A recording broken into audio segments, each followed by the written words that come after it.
Okay. All right. Well, let's just jump in. I know we don't have a ton of time for such an important topic. I do want to welcome everyone here. I know we've got people coming actually from around the world, which is kind of cool because we've never really had these such a diverse selection of perspectives, in the past, back about 5 years ago when most of this was in person.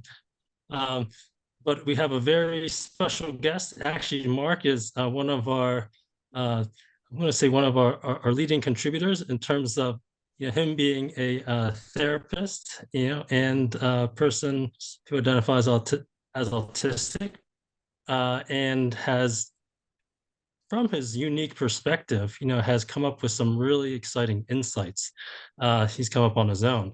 And Mark has done two previous talks with us, and we've skimmed over those things, but he's been graciously willing to provide detailed discussions on each of these stages that he's describing, in terms of self-identity. So, Mark, if you want to just take it away. Yeah, thanks, Roger. And I'll say thanks for the credit and coming up with my own, but definitely not on my own. These themes and these phases are based on the experiences of autistic clients that I've had for years and years and years, before I had any idea that I was autistic. My own experiences, the narratives I've read. So it's already a tapestry of experiences. I've chosen the phases or the forms that it takes, but there's something really wide and broad here, which is exactly what I want to dig into with these workshops. And yeah, there's the time will probably fly. I've got some opening remarks. I've got a bunch of space for us to share together, and then some closing remarks. I can take it just a little past the hour. I bumped my 1 o'clock back a little. So yeah, welcome to DAIE Autistic Identity Workshop 1, Discovery. A privilege to be here, as always, and lots of gratitude to our CASY hosts. So I'm hoping for us to share an interactive, free-form group conversation about individual experience and shared phenomena of learning our autism, from which we may illuminate common and unique themes of autistic identity for sake of CASY's ethnography. My future workshops will follow with the phases of acceptance, integration, and expression. So today, Discovery, I want to begin with a brief invocation. Some of you have heard this before. Autos from the Greek is self. Ism from the Greek is being. Being experienced is state, condition, action, practice, intuition. AU is the chemical abbreviation for gold. To be oneself is golden. One may therefore know autism as a golden state. Condition, actus. Sorry, I'm still getting used to the video feed and the public speaking here. So thanks for your patience. Condition, action, practice, intuition of being oneself. When I speak of autism, I speak in honor and recognition of unseen autistic elders passed on both sides of my family tree. When I speak of autism, I speak in appreciation of all autistics. And today I'm adding a few personal recognitions to the autism discovery story I've shared already. I recognize, as a white male raised Midwestern middle class, if Asperger's syndrome had entered the DSM long before 1994, when I turned 26, I would have been much more likely than minority children, female children, poor children to have received the benefit of an autism diagnosis. I recognize, with an early diagnosis, I could have been pathologized and modified. I recognize we're in a promising new era of autistic awareness and appreciation. I recognize, as we enter this era, intersectional understanding of autism is critical. So here's my working model of autistic identity. Discovery, and this is today. How and when we knew who and how we are. Acceptance. This is me. I've always been me. Now I can be more me. Integration. Prismatic aspects gathered into a unique, expanding mosaic. Expression. Giving myself to myself, sharing myself with the world. Sharing myself with the world is a way of giving myself to myself. And implicit in this process is the understanding that even as the model begins with discovery, and expands to expression. Whenever and however each of our autism was discovered, we had been expressing it already all along. Today, discovery. Once we get rolling, I'll share discoveries themes that come up repeatedly for myself with my clients. The discovery inquiry that I pose is, what is my autism story? The answer to this inquiry, this is my autism story. So let's go. Anybody, feel free, please share us, tell us, share with us how and when you knew, how and who you are.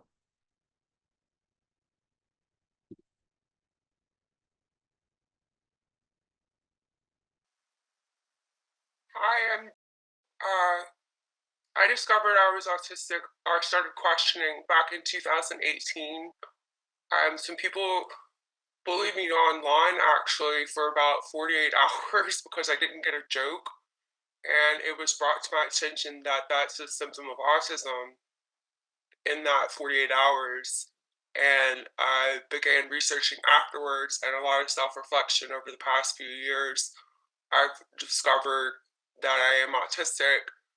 I don't have access to a formal diagnosis because there aren't any adult specialists.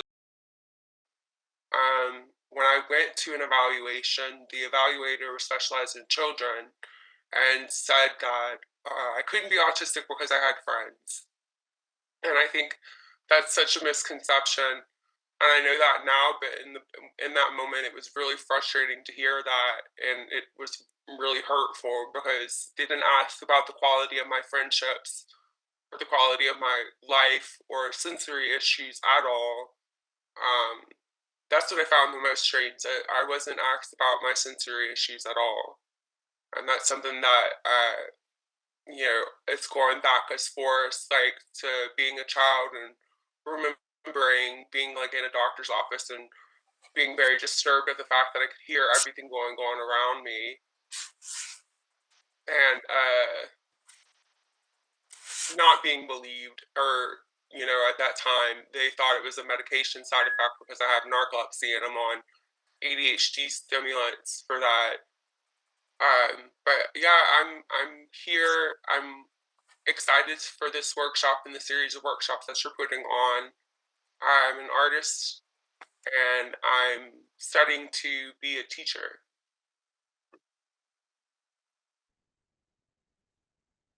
Themes, and these are themes, I mean, really poignant themes.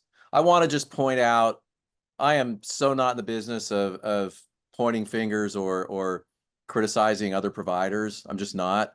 But the sensory experience and the sensitivity, that is very much central to the DSM diagnosis. So that was just a missed. That was just missed. Okay, because that is one of the three central clusters of features for that diagnosis. And you mentioned figuring this out in not getting a joke or realizing that you've been bullied. I'm going to call that trauma. I would agree with that. It was very traumatizing. I didn't understand autism at the time, and it was very upsetting, to be called that and to not understand it myself fully. And now I have a much greater understanding of autism, and I feel that I'm on the road to acceptance. Great.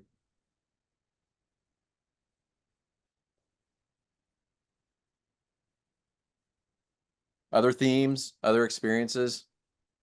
Well, I suppose I could chime in. Probably one of the oldest people here, maybe.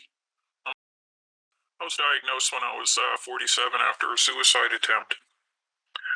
I'm in Canada. I'm actually in my workplace.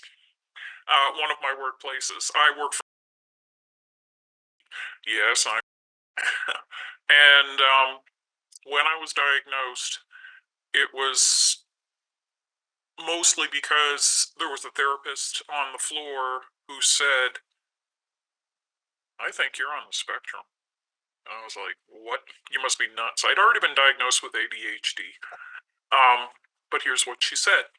So psychiatrist asked to see me later in the only private clinic that actually diagnosed adults on the spectrum. And sadly, she has left, so nobody can get the diagnosis here, which sucks. But anyway, she said, "Here's what happened. I knew you were autistic within 5 minutes." And I said, "Ooh, talk to me." She goes, "You walked in the door, you went over to the receptionist to check in. You noticed that her computer was having a problem. You asked to fix it. You then went over to take a look and look up and see where the access points were for the Wi-Fi so you could connect." Like, she said, very thorough. She said, "You were very thorough when you checked out everything in the room and you made sure you were there to help." So yes, one of the lovely side effects I have with autism is I do have hyperempathy. And then I sat down with her and the psychiatrist, and once they stopped laughing, and I knew they were laughing with me, they said, You were in on the joke.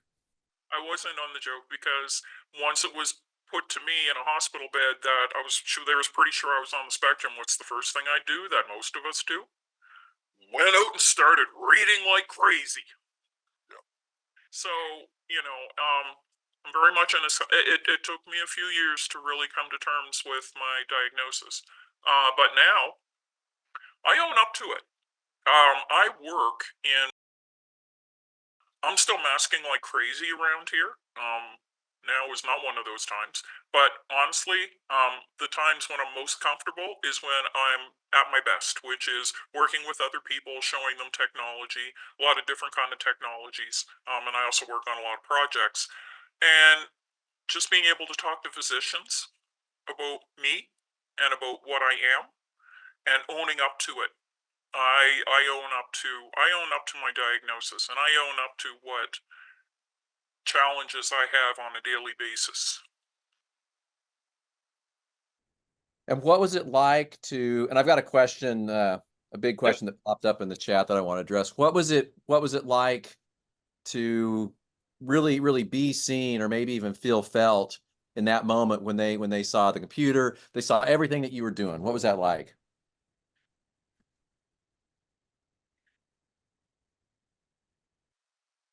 I know it sounds kind of weird to say. It kind of makes me a bit emotional, but I felt like I was being reborn.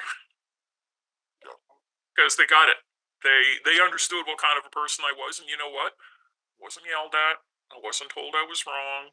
I wasn't told by management and all the other roles that I had ever done in my career that my attitude was bad. They got it, and they just said, "Yep."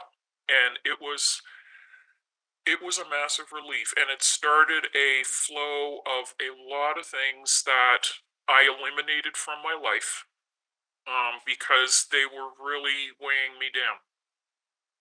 To this day, though, a lot of members of my family still think that I'm faking it. That I don't. I'm estranged from most of my family because they thought I was they think I'm faking it. They think I'm being a drama queen, and so I formed my own family. I have a family. I have a chosen family. So it was transformative. Big time. Being reborn. Yeah. And the labor pains should not have been 47 years. Just saying. Yeah, no, I mean, I was 50. Yeah. But you know what? We survived. We survived. And that is amazing that we were able to get this far without, whatever could have. It's incredible. Right. And that's one of the autistic gifts. Okay. And we talk about, Jen's story and trauma and the late diagnosis. And I want to answer, someone's got a really good question in here, clarifying the workshop about late and early diagnosis. But yeah, that rebirth and the labor pains. But the thing about, my child is a teenager now, and part of wrapping my head around the birth process as somebody who wasn't actually giving birth was that the pain that occurs there, the birth pain, the labor pain, we associate pain with damage. We associate pain with injury, with damage, okay, with wounding, okay. Pain is bad. It means look out, okay. that labor pains, okay, the pain of discovery, okay, the pain of rebirth, the pain of vulnerability, it means something promising.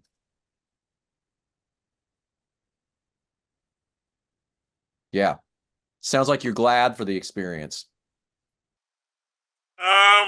Some of it. Yeah.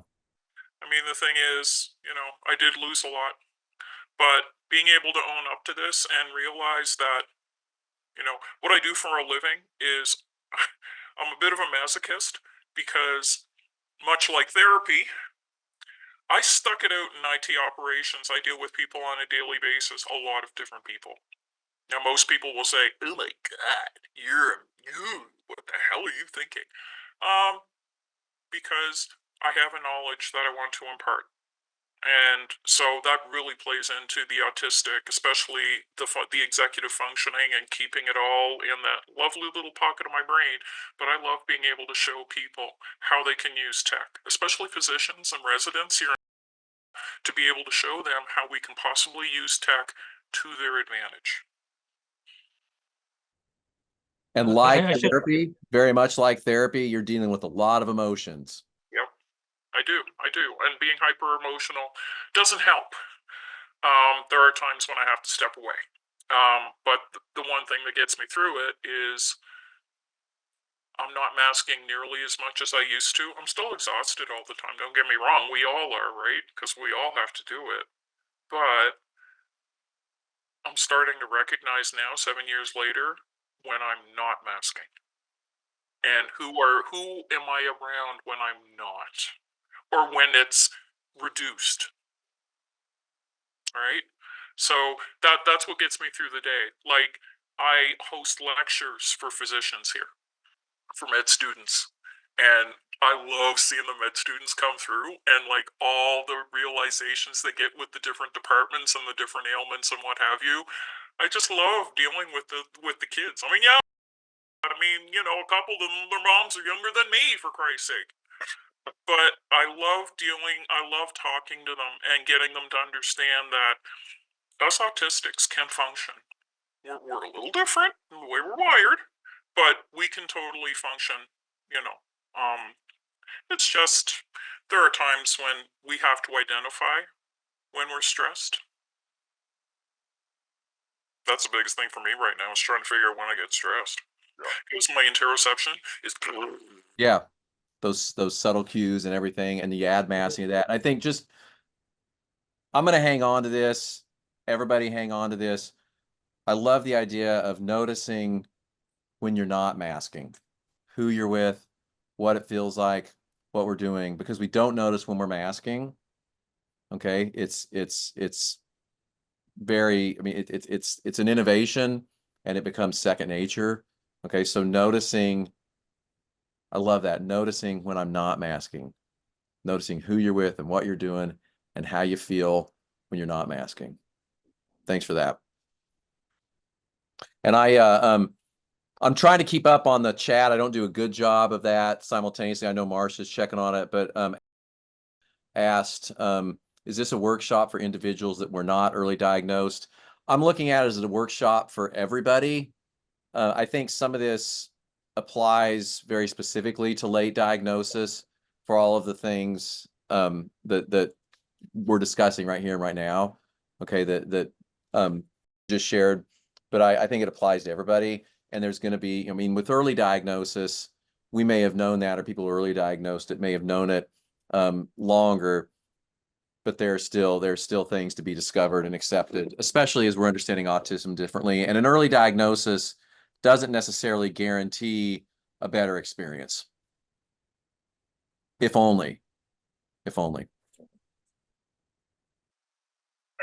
I'll go next. I never know when to jump in with these things, and I end up waiting until the thing is over.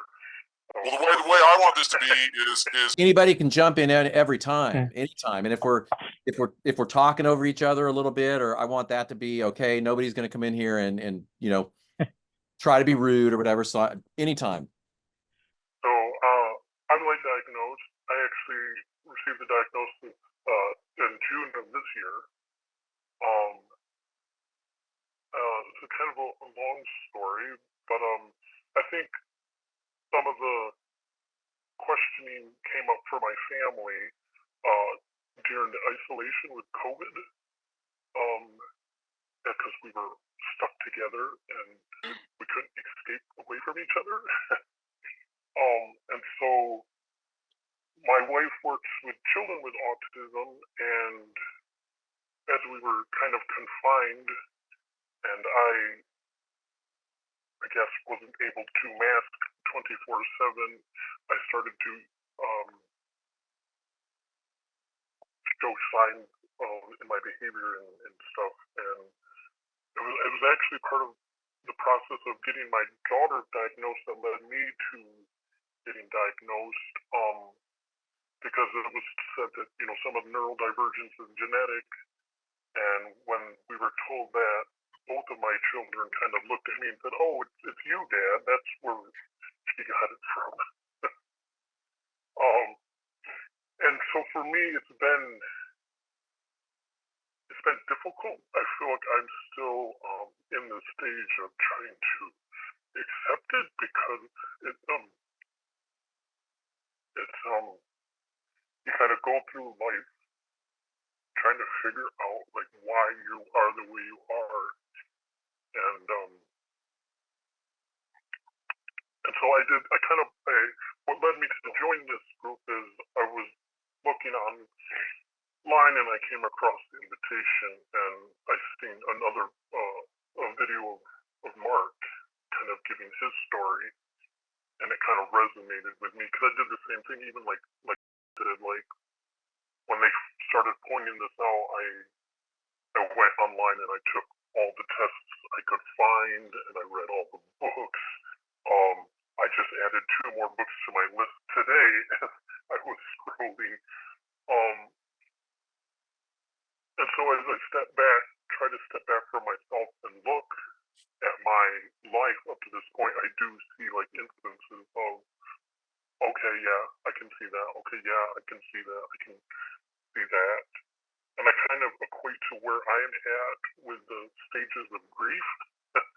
But I'm kind of putting it on in this state, and I'm still kind of in that bargaining place, trying to come to terms with, because I have this argument with myself all the time of, oh, no, you're not autistic. You're completely normal and you're just having some difficulties. And then other times I'm like, okay, maybe I am autistic. You just stole my fire. That's going to be that's my conclusion for this talk. And Awesome my way to kids go. Yeah. my kids will just be like, Dad, it's on a piece of paper. Like, you have it. So yeah. Can I recommend a book to you? I don't know if you've heard of it or not, but there's a book it's a textbook. It's called Neurodiversity Studies in a New Paradigm. And it's wonderful. It's very informative, and it gives a lot of information and insight into autism, and especially it discusses the double empathy theory, and it draws like on critical race theory as well. So it's really a good book. Goes into the PDA profile, which is real common with the PDA profile. I don't know if you've heard of it, but it's called, technically the name is pathological demand avoidance, but I like to think of it as persistent drive for autonomy. Yeah. It goes in and discusses that aspect of autism, which was really helpful to me to understand why I've always struggled with people pleasing, and I just love hearing your story. So thank you for sharing. Yeah. Yes, thanks. This is what's wonderful is, I mean, everybody who's shared so far are part of the discovery, and there need to be bonus questions on every autism questionnaire. Everybody's discovery involved a whole lot of research, and it doesn't mean that if you don't do a bunch of research that you're not really autistic, or that you're an outlier. But this is one of those themes that speaks to the neurotype and the discovery process. is, and again, I'll come around to autistic bargaining, or what autistic stages of grief look like. But this need to know and this desire to know, and you can't let it pass by, and that everybody so far has shared, one way or another, just immersed ourselves in the, in the research on this. Yeah, and PDA, I don't like the pathological demand avoidance. Yeah. But then I've heard it put the other way as autonomy. That I prefer that. And I also hate the word meltdowns, because to me it just makes me feel like you're behaving like a child, so you should be able to knock it off, control yourself somehow. So I've decided to call them moments of dysregulation instead of a meltdown, because I hate the word meltdown. It makes it sound like we're behaving like children when we're not. It's just, it becomes too much, and we kind of just, well, at least I know for myself, I just shut down and I can't like function for a time. But yeah. Yeah. And think about, I think if we can talk to ourselves, try to talk to ourselves like we would speak to a child, not like other people sometimes speak to children, or like our teachers sometimes spoke to us when we were children, but speak to us like we'd really speak to a child, right? And understanding that you're not pathologically avoiding something, that you're really persistent, okay, in your drive to do things your way, okay, that you're not melting down or having a fit or a tantrum, okay. You're regulating, you're trying to regulate, okay, under a lot of duress. And that's not how most of us were spoken to as children around these behaviors. The clinical language is still pejorative and pathologizing. Okay. These, all these, I see all these book titles and recommendations coming up in the chat. I've heard of most of them. Wonderfully, I haven't heard of all of them. But these are all resources that are changing that language. And so part of this learning to speak to ourselves like we needed to have been spoken to as a children, or like we would have spoken to, would speak to a child. Wanted to chime in, hi, and say to you that I've kind of been in a similar path in terms of my child getting diagnosed first, and then looking at some of the pieces that are that kind of what we call level 3, being like, oh, I relate to a lot of these, and then like dismissing it, and that that negotiation kind of back and forth. And I feel like at the stage that I'm in, a lot of my immediate family knows, like my partner and my kids, but like I don't think my dad or my mom would even, they'd be like, no, like we know what autism looks like and you're not it. And that might not necessarily be true for you. But I do appreciate like all of you kind of sharing sort of like in vulnerability, right at the get-go, because I think it's hard to talk about, but we also like need a space to talk about it. And I think, I don't know, it helps me kind of be vulnerable too, to like to say that. And it like helps me, I think it's helped me like know how to support my son too, because like I see what's happening to him and I understand exactly what's happening. I think sometimes advocating for him is a different story, because it's like, well, I don't know how to translate to you like how this is going on in his brain, but like I feel it, um and so I am lucky enough where I'm also a mental health counselor, and I've started doing these adult assessments because I think they're absolutely critical, and I'm hearing all these people like lacking the access. And well, I'm already like, how do I get licensed? But anyway, that's not and like in response to the question of like when I'm not masking, it really is with my neurodivergent clients, because I assess for ADHD too, and I'm ADHD, and like in those spaces where I'm an autistic person with another autistic person, like I feel like to me that's the easiest space to kind of come into. And what else?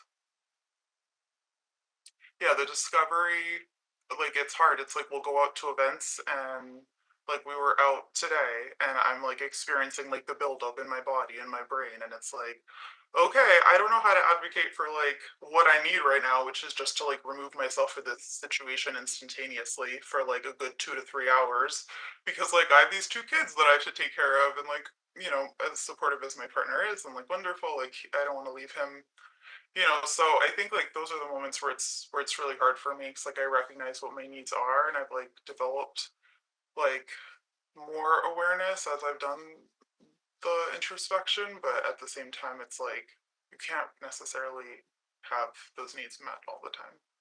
um okay, I'm gonna stop talking.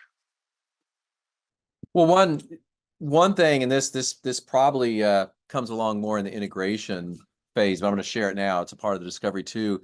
Is sometimes it may even feel this way, but sometimes in the discovery and the acceptance, the autism to people around the autistic, it looks like it's getting worse. And I think that that wait a minute, now we understand this, now we know what this is, it's supposed to get better, right? And that's medicalized. Okay, this idea that people are, oh, you're not autistic, of course not. They're not trying to pity you, but they're uncomfortable with it because there's an idea that it's a bad thing. This is why therapists have been so hesitant to speak it historically and still, because you don't want to lay that on somebody, or you don't want to lay that on somebody that their kid might be autistic.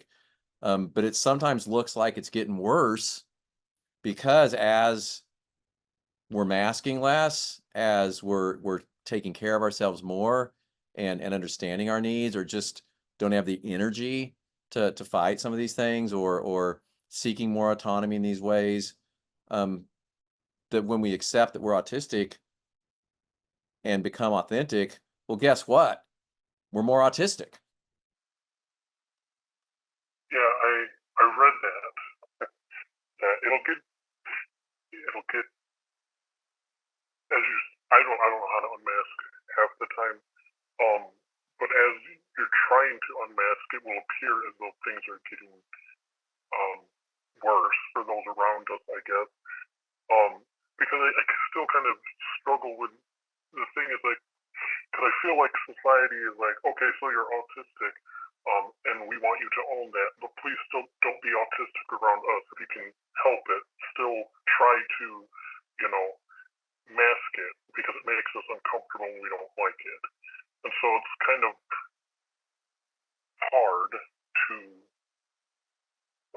unmask as you're, and I don't know how to unmask either. And I guess that's something that I'm learning too, because I was just diagnosed in June, but I've been on this research journey since 2020 because I think I had to wait a year to even get into the eval that I was on a wait list for a year before I was able to get in. And so it's just been, yeah, I don't know what I was talking about. So. Well, I want to address one aspect of this. We're talking a lot about diagnosis, and probably most of us here realize this and recognize this. People have talked about access to diagnosis. Sometimes the access is regional, sometimes it's financial. Self-diagnosis is very, very, very widely accepted in the autistic community. Hopefully it's being more accepted in the medical community, so that there are plenty of reasons that people choose not to have a formal diagnosis. There are reasons that people do. I've shared this in my other presentations. I chose it for sake of my professional identity because I knew that I was going to be in the process of coming out, and I wanted to be able to validate that. And really, it was silly. I wanted to be able to say, when people said, "Well, you don't seem autistic," I wanted to be able to say it's official, but nobody said that, which was actually kind of a relief. So when I think discovery, the discovery can include a formal diagnosis or official diagnosis. Absolutely not necessary. And I think that's implicit here, but I just want to really give voice to that. Self-diagnosis is absolutely valid. It's absolutely valid. So I threw my hand up only because when you talk about and being autistic, the thing is that, and I mean, I'm sure it's very common across the states too, is when you try to put in for accommodation anywhere, they say, yeah, prove it. You need the certificate. You need the medical records. We want to open up your medical records to take a look. And the first thing out of my mouth is, hell no, you're not taking a look at that. But I find, and unfortunately it is so prevalent, is that even if the medical community does start coming around, it's still extremely difficult to try to get those accommodations in place. You know, like if I try to take stress leave, first thing out of their mouth is, yeah, prove that you're on the spectrum. Yeah. Like I have had that before in other workplaces. Tossing it out there, being a negative Nelly. I think I'll jump in with that one. Yeah, go ahead, Mark. Yeah, I lucked out. I just came off of a leave of absence of my job, and I don't have an official diagnosis. I have a therapist who agreed with my self-discovery and who worked with me on that.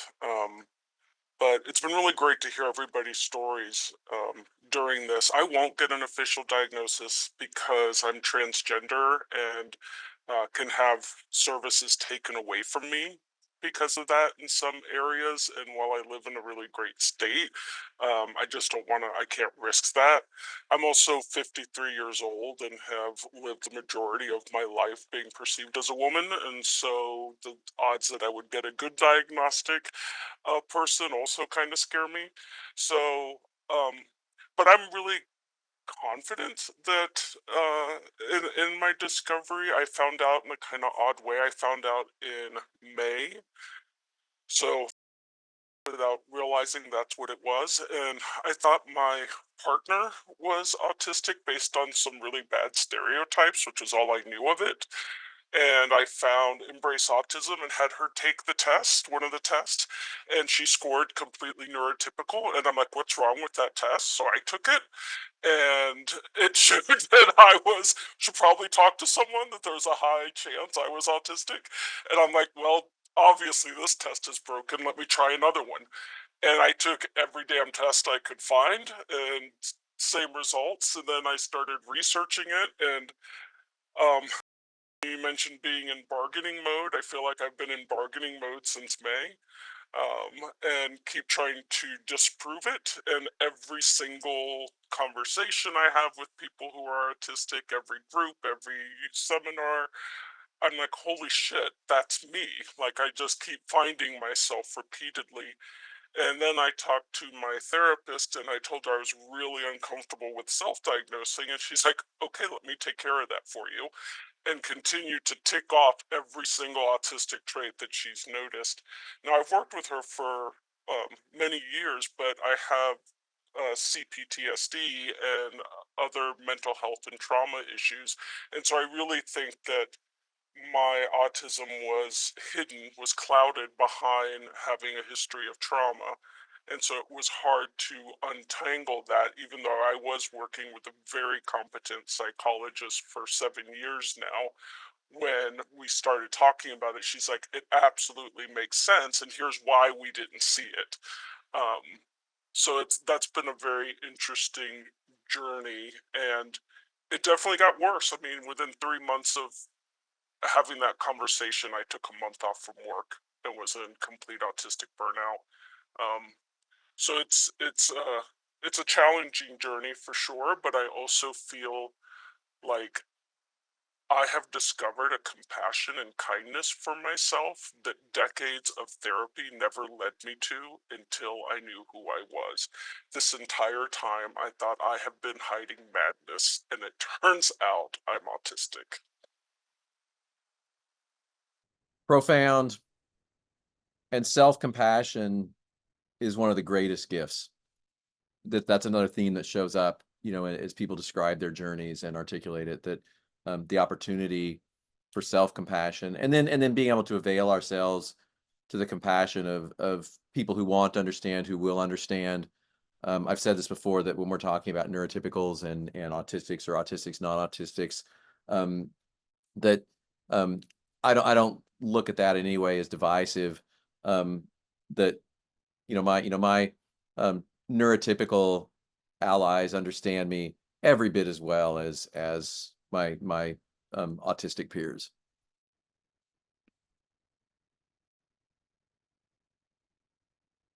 Mark, Because I think Nicole had her hand up.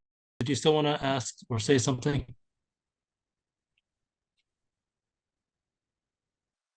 My son's a wild card, so let's see if I get through the story or not. Because he might need me. I think I had a couple run-ins with some stereotypes and misdiagnoses that are common. So I showed up with what I now know is dysautonomia to my regular doctor. She asked me if I wanted to see their psych intern. And I know from doctor's notes later that she thought I had borderline personality disorder. Now, luckily, through a very quick stroke of luck, got a fresh-faced intern from Bryn Mawr College who had just learned about the hot new thing, CPTSD. So I got a referral to a trauma specialist instead, and they told me during my assessment, when I said I suspected I was autistic, with great confidence and just a demeanor of casualty. No. This is all trauma. You can't have both. You're not autistic. I promise you, you are not autistic. So I did what a lot of us do. CPTSD, dove right into it. I was the best at having CPTSD and recovering from it. I pieced together my own therapies from IFS and a lot of DBT and a lot of what I didn't know was dysautonomia treatment and time in nature and gratitude practices. I already had an active yoga and meditation practice from my 20s. And after a year, it was getting worse. I'd moved out from my abusive partner, no contact with the family, in my own house finally. Work was harder, not easier. I was told all these sensory things, all these things that looked like autism, would get so much better once I was away from the abusive people and patterns, and I did all the things.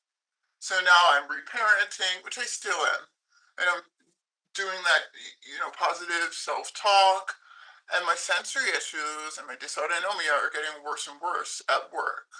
I'm getting diagnosed with chronic pain disorders, and after, I think a year and a half, almost 2 years of trauma therapy, my very wonderful, very talented trauma therapist referred me for autism testing. So I was like, thanks for, not wasting my time because I did some valuable therapies, but I let that go completely. And, but luckily at the same time, I was in circles suspecting my son was autistic, which happens to a lot of us. And as I pursue this thought line that he might be autistic, I'm also sort of thinking, I know I'm not, but I did the same thing. I know I'm not, but he's so much like me when I was that age. And so when I got to the diagnosis, it was such a long wait, almost a year, that I had already found community with fellow, yes, high PDAers, right? Christy Forbes, who I adore, and I was in the ITAS Family Collective, and I was so into this new world of neurodivergence that I thought, I'm not going to get my diagnosis. I'll participate in the process, but they're not going to diagnose me in America. And of course, my first appointment, my heart fell. I got Dr. Chip on his shoulder that a lot of us unfortunately encounter sometimes. He was indicating right away that he didn't think I was autistic and I was wasting his time. So he was looking at me with a deadpan face and saying, "Can you feed yourself?" Good. Yes. Can you use the bathroom on your own? He was asking me questions about functioning that might be impaired in someone with neurological impairments or intellectual disabilities. And I knew it. So I left that crestfallen, and I think I'm never going to get diagnosed. I attend the second appointment with my children who are also going through the process. They hate him. We call him Dr. Stinky Poo Poo Head. And yes. And the best part, you're going to like this part. I get a call for my second interview, and I'm told, oh, we have to reschedule. I'm sorry, he's no longer with us. And I was like, yes, awesome. So I rescheduled, but I still have a chip on my shoulder because I'm like getting now filled with that discovery process of the community, and it was almost 10 years ago, or no, it was like 5 years ago, 6 years ago maybe. And so, you know, it was, people were not talking about positive experiences. So I get there, I'm kind of nervous. I get a nice lady. She's very neutral with me. She's actually very kind with me. But right before I go to find out whether or not I get a diagnosis, I spoke with my trauma therapist, and she said, I want to get you ready. This lady doesn't really she seems like really up in the air, and she seems like she's going to err on the side of saying, oh, your behaviors are trauma. So I want you to be ready. So I zoomed in to that appointment like with such a chip on my shoulder. I was like, I got stuff to do. Yeah, I'm here. Yep. And she's like going over the assessment in the therapist voice. So we noticed that you have anxiety, and then in the end, she's like, so for now, we're gonna say that we're gonna start you with therapy. We're gonna give you a provisional diagnosis. And I was like, wait, what did you say? Because I didn't think I was going to be diagnosed. And in the end, I got diagnosed, and they took the provisional off about a year into therapy. And now I write about my experience, and I have a fledgling community where I hope to be as warm and inviting as one day. That is a very, very, very important story. And it's the avoidance and the denial of this is enculturated. It's changing, and part of the reason it's changing is because of stories like this and people sharing stories like this. And I think just one other, I just was looking through the comments, something else that happens with the discovery and the discovery denial. Those of us who may not have had too many formal accommodations or any formal accommodations, realizing that I've been accommodating my whole life. Okay. And that's a part of that adaptation.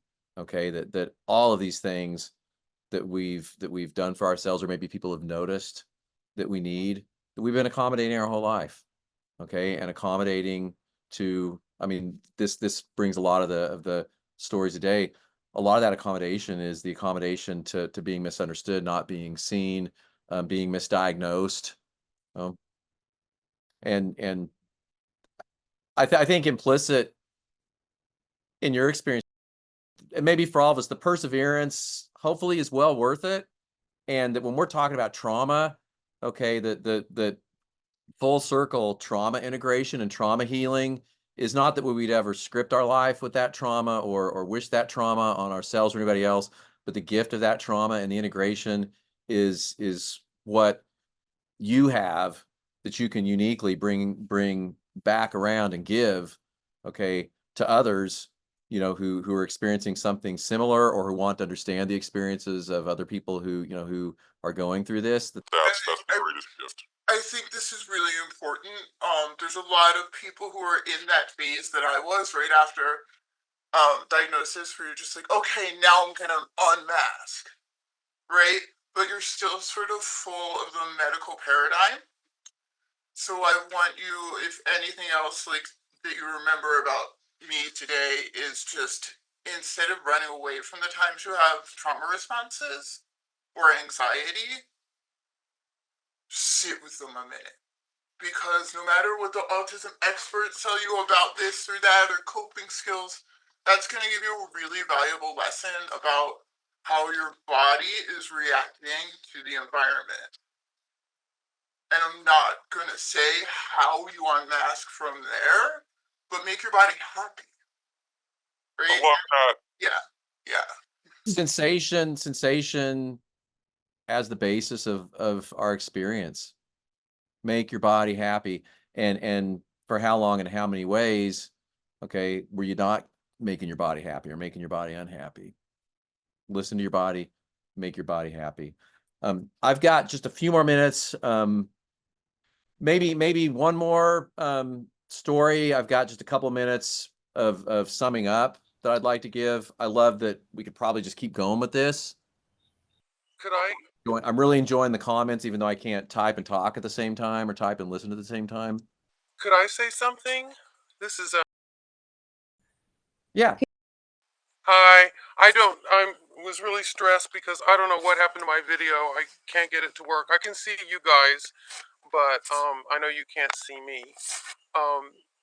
But I was late diagnosed, and I have told of several select friends, and one of them, I want to know if you guys have had this experience with friends who knows me really well, said that she hoped that I didn't use my diagnosis as an excuse for any kind of behavior that I may exhibit.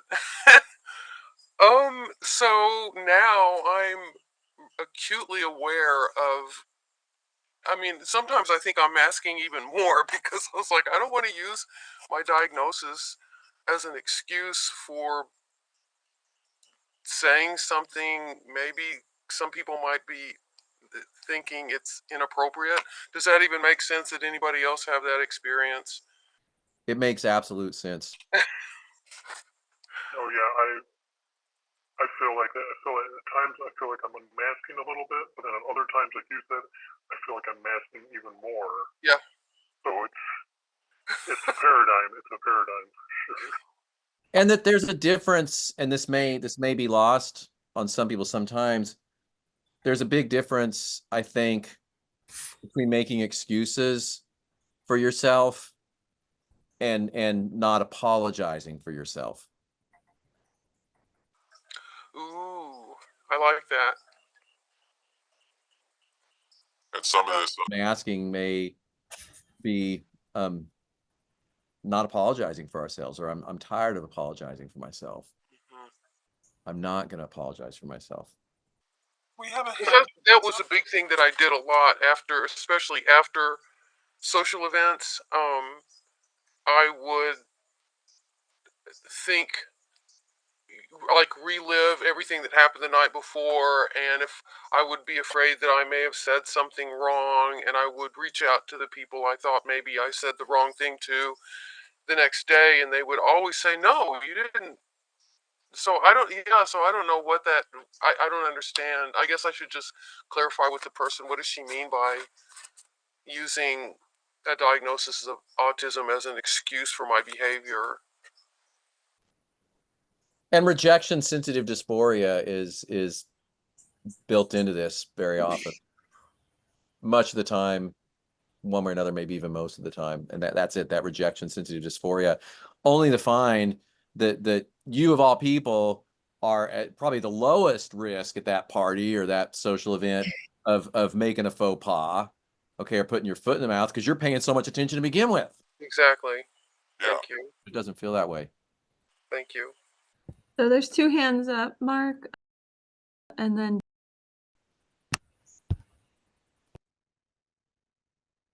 All right.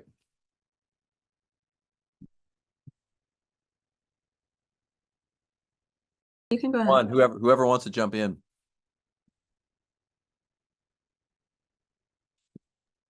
I was trying to get go ahead first. I was just going to comment that I live in communities and work in cultures where your language and needing to be very aware of your language is incredibly important these days, and I get stressed out about communicating, and worried about doing things that might offend people. And I noticed that I have a harder time learning like things like nonviolent communication and things that I would really like to understand and implement, but doing that and combating, I think my recent diagnosis with adult autism I find very difficult. Hard to do both at the same time. Yeah.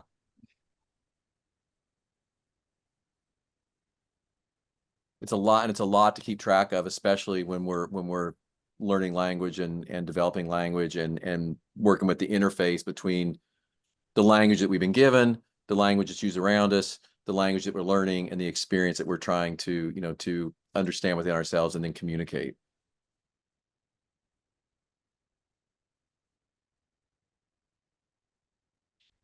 Great. I think we're almost out of time. I know, Mark, you had a couple minutes you wanted to take for summary. Unless wants to say something, I say, Mark, if you want to just give your closing remarks, Okay. and we could end on time here. I'm not sure there's going to be time. I was going to want to share my story, but we're down to a minute, so. Shoot. Do you want to give us well, and I've got until the 5. Do you want to give us a synopsis or a short version, or hang on to it for a future workshop, or put it in the comments? I could probably try a short version. My brain's not quite working today, but my closing remarks are much less important than what people have to say in the workshop. So in retrospect, I started showing symptoms at 5 months, but we didn't really notice it until 18 months. I had the unfortunate luck of my pediatrician not believing my parents that I was struggling despite all the classic autism signs. Got told the usual, you're a brat, your parents are bad at parenting, she's just delayed. And then finally, after my mom did a screaming, raging fit at the doctor, threatening him, they sent me to a specialist. And I was immediately recognized as autistic at 7 years old. And that led to 2 other diagnoses shortly after, but I didn't know for a while after. For some reason, my parents kept it from me. But as soon as they told me, I was immediately accepting of it because it explained everything about me. It filled in all the holes. It was me. That's I it. guess that summarizes it pretty good. That's one of those themes, and really that's your diagnosis. That's the diagnosis, is this explains everything. That's it. That experience. And you had advocates, you had fierce advocates, with your parents, it sounds like. Wonderful. So I'll wrap up. I don't feel like there's any way to just sum this up. It's been a fantastic experience for me. As I suspected, these themes are so universal, even as they're diverse and unique. There's really, really good company to be had. Nobody's alone in this, okay? Even though our experiences are different. My final remarks, coming back around to the stages of grief, okay? And they apply to Autism Discovery. They're also unique to it. First of all, just a couple of the themes that I've noticed that have been reflected today with Discovery. Yes, finally, relief. What if people don't believe me? This explains everything. What do I do now? Okay. Those are some of the broad themes in Discovery. So Autism Discovery, stages of grief and growth. Denial. The denial is not aversive, or not usually aversive, or this can't have happened, but more like, it's too good to be true. Oh no, what if it's not true? Or just another dead-end disappointment. Bargaining. Could this be something else? Am I kidding myself? Anger. Why couldn't someone, somewhere, somehow have shown me this a long damn time ago? Am I a fool for only figuring this out finally now? Depression. Yes, it must be true. I must be autistic. It really must be true I am autistic. I am so exhausted. Acceptance is our next workshop, and understanding that grief and growth do not ultimately stay put in acceptance, but flourish in a capacious renewal of joy, deeper and more enduring for sake of the meaning made in our grieving, growing process. So that's all I have Anybody have a minute or less of closing thoughts? I dare you. I did want to Put that on talk a t-shirt. that So I just wanted to add that we've had people come on and tell we've had a series called Autism Stories. It's something that's ongoing. I mean, Mark's story and then stories. Yeah, we're sort of finding that this is one great way for people who are trying to wrap their heads around the identity to listen to as many stories as you can, because I mean we're all very different, but there's a common theme, and I think that even though the details may be different, the themes, there's a lot of overlap. And I think the more that you understand it through the stories of lived experience, I think the more comfortable you'll have in coming to your own conclusion. Thank you, Roger. And thanks, everybody. Really appreciate it. I'm so glad I joined. I wasn't going to because like I said, I had some of the bargaining thing, but I'm so glad I did. So thank you, Mark. Thanks for your participation. I've got to run. Thanks to everybody. Thank you, Mark. Bye-bye. Thanks, everyone. Bye. See you next time. See you.